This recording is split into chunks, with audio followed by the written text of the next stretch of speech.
It wasn't the world that was bitter, it was the size of his heart. Ethan never imagined that the simple act of choosing a perspective could unravel everything he thought he knew about suffering.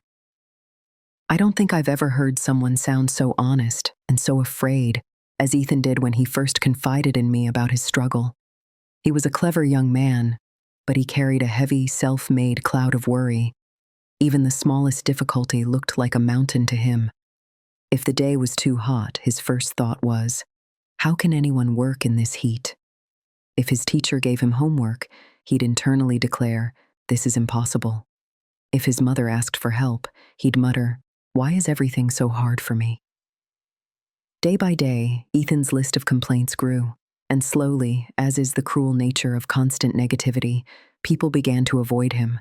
No one, not even those who loved him, likes being around someone who only sees problems. One evening, Ethan's father, a patient man, finally grew tired of hearing his son's endless sighs. He called Ethan and said, come with me. I want to show you something. They walked for a long time until they reached a small, still pond. The water was quiet and contained. Ethan's father handed him a small handful of salt and said, throw it in. Ethan tossed the salt into the pond. His father then told him, now taste the water. Ethan bent down, sipped it, and immediately spat it out. It's so bitter, he said. His father only nodded. Then, he gave Ethan another handful of salt, this time leading him to the wide, flowing river nearby. Throw it in here. Ethan obeyed. When his father asked him to taste the river water, Ethan cupped his hands, drank, and looked up in genuine surprise. It's fresh, he said.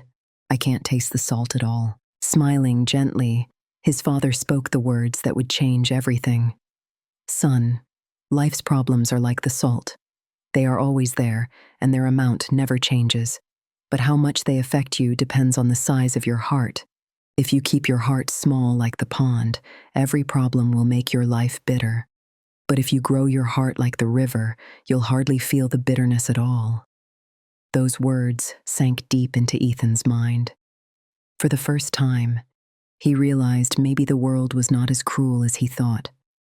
Maybe the problem wasn't life, but how he looked at it. That night, lying in bed, Ethan couldn't stop thinking about the pond and the river. He whispered to himself, if I stay like the pond, I'll keep suffering.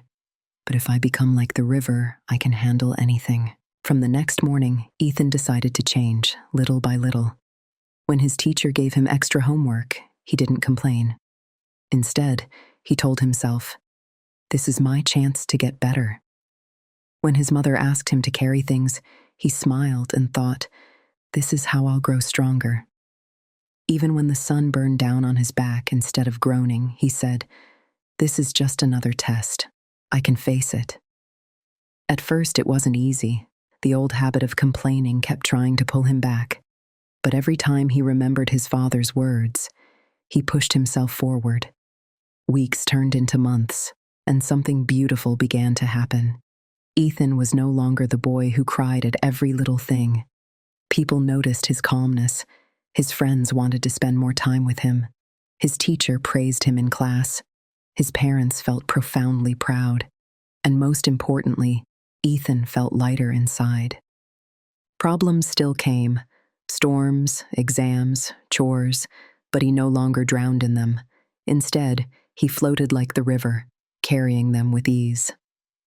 One evening, as the sun set behind the hills, Ethan sat quietly by the river. He watched the water flow endlessly, carrying leaves, sticks, and stones without stopping. He smiled and whispered, every problem in life has a simple solution. It's not about removing the salt. It's about becoming the river. So, my friends, remember this story of Ethan Miller. Life will always bring challenges. But the answer is not to complain or to run away. The answer is to grow bigger, to open your heart wider, and to face your problems with calmness. Because the truth is simple. Problems don't shrink. We grow. And when we grow, every problem becomes small. Whenever you feel stuck, Just ask yourself, am I being the pond or am I being the river?